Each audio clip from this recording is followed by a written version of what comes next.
Target Telangana తాజా పరిణామాల్ని అనుకూలంగా మలుచుకునే దిశలో బీజేపీ అధిష్టానం అట. సో తెలంగాణ మీద ఫోకస్ పెట్టబోతున్నారట. అమిత్ షా కూడా తెలంగాణకి రాబోతున్నారట.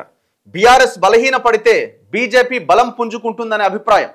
10-11 తేదీల్లో రాష్ట్ర నేతలతో భేటీ, పార్టీ బలోపేతానికి వ్యూహరచన, ఆపరేషన్ ఆకర్ష్కు శ్రీకారం, బీఆర్ఎస్ నేతలను చేర్చుకోవాలని యోచన, ఢిల్లీ కనుసన్నల్లోనే రాష్ట్రంలో మొదలు కాబోతున్న రాజకీయ కార్యాచరణ అట.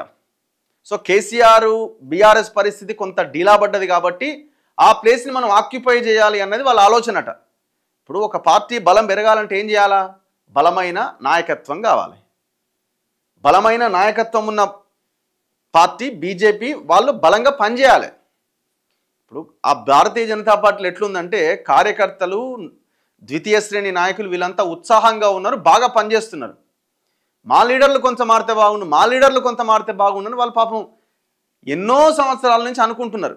కానీ ఈ లీడర్లకు పైన ఉన్న లీడర్లకు ఏంది ఒకరినొకరు తన్నుకోవడం, మాకెందుకే గీడ పవరు, మన కేంద్రంలో అధికారంలో ఉంటే చాలు, ఇక్కడ ఎవడు గవర్నమెంట్లో ఉంటే వాళ్ళతో మేము లాలూచి పడతాం, ఎట్లాగా మాకెందుకు, మాకు కావాల్సింది మాకు వస్తుంది కదా అన్నది ఇక్కడ ఉన్న కొంతమంది లీడర్ల ఆలోచన.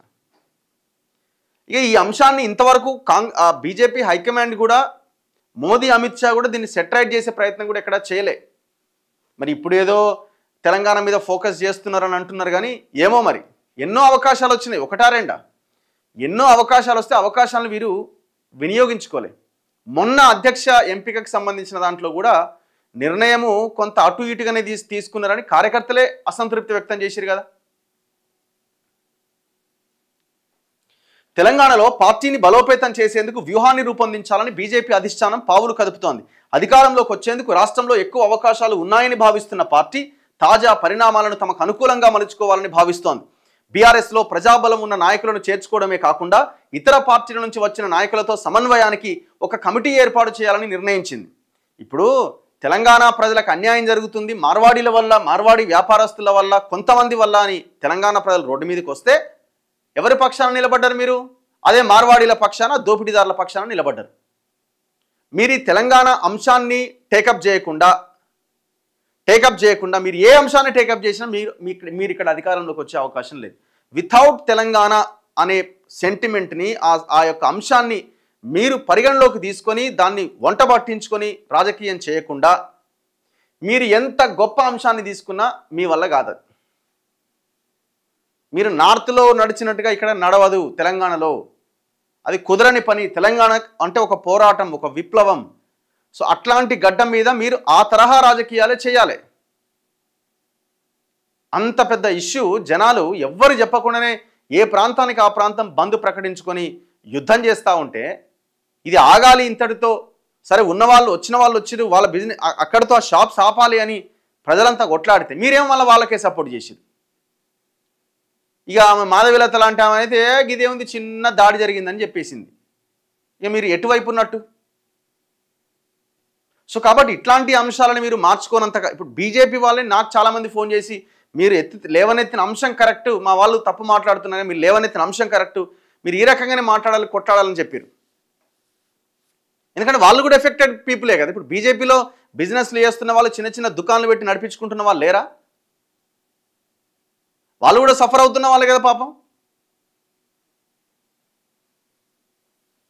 ఈ నెల 9వ తేదీన ఉపరాష్ట్రపతి ఎన్నికల ప్రక్రియ పూర్తి కాగానే తెలంగాణ రాజకీయాలపైన దృష్టి పెట్టాలని భావిస్తున్నది. గత కొద్ది రోజులుగా రాష్ట్రంలో జరుగుతున్న పరిణామాలను ఎప్పటికప్పుడు తెలుసుకుంటున్న పార్టీ అగ్రనేతలు 10-11 తేదీల్లో రాష్ట్ర నాయకులతో ఢిల్లీలో చర్చించబోతున్నట్లు పార్టీ వర్గాలు తెలిపాయి.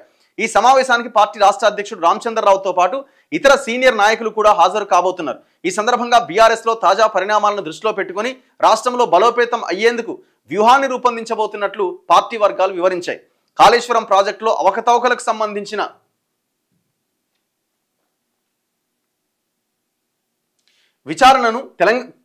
విచారణను కాంగ్రెస్ ప్రభుత్వం సిబిఐకి అప్పగించడంతో బీఆర్ఎస్ను బలహీనపరిచేందుకు తగిన అవకాశం లభించిందని, బీఆర్ఎస్ బలహీన పడితే బీజేపీ పుంజుకునేందుకు పూర్తి అవకాశాలున్నాయని పార్టీ అగ్రనేతలు యోచిస్తున్నారు.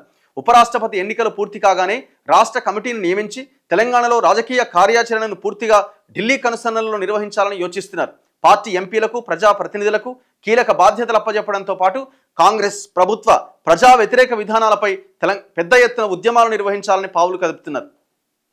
మీరు ఈ గవర్నమెంట్ సరే మీరు బీఆర్ఎస్ని ఏం చేస్తారు అనేది పక్కన పెడితే ఇప్పుడు గవర్నమెంట్ కాంగ్రెస్ ఉంది.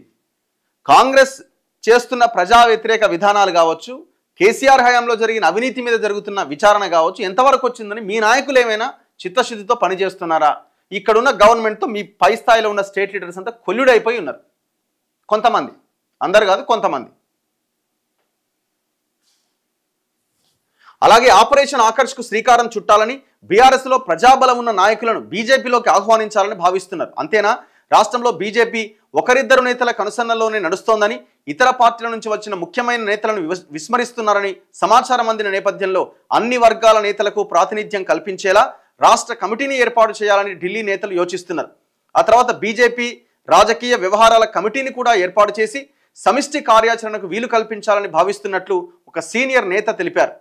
దక్షిణాదిన తెలంగాణ తమకు ముఖ్యమైన రాష్ట్రమని, అధికారంలోకి వచ్చేందుకు ఇక్కడ తమకు అవకాశాలు ఎక్కువగా ఉన్నాయని వివరించారు. కర్ణాటకలో నవంబర్లో బీజేపీకి అనుకూలంగా కీలక పరిణామాలు జరగవచ్చని ఆయన తెలిపారట. అంటే ఏం జరుగుతుంది కీలక పరిణామం అంటే? డీకే శివకుమార్ని ఇట్లాగేసి అటు మూసేస్తారా?